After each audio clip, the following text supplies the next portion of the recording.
देखा हुए उसने ब्राह्मण से खीरा लाने के लिए कहा, लेकिन ब्राह्मण को खीरा कहीं नहीं मिला।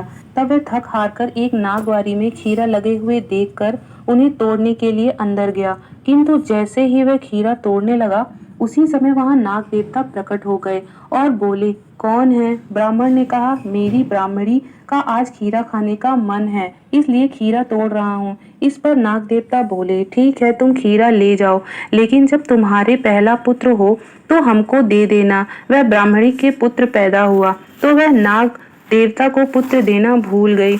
इस प्रकार उसके 7 पुत्र पैदा हुए, लेकिन वह एक भी पुत्र नाग देवता को नहीं दी।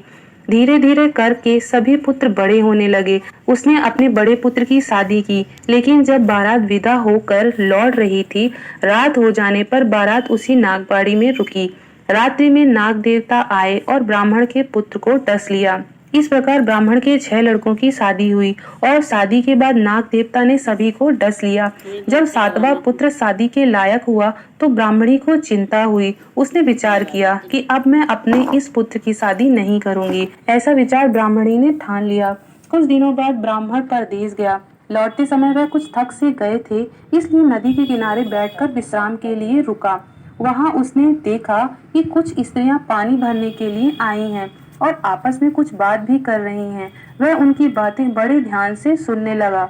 उनमें से एक स्त्री ने कहा, हम में यह गुण है कि हम एक सीख से पूरा नगर बुहार दें। तब दूसरी बोली, हम में यह गुण है कि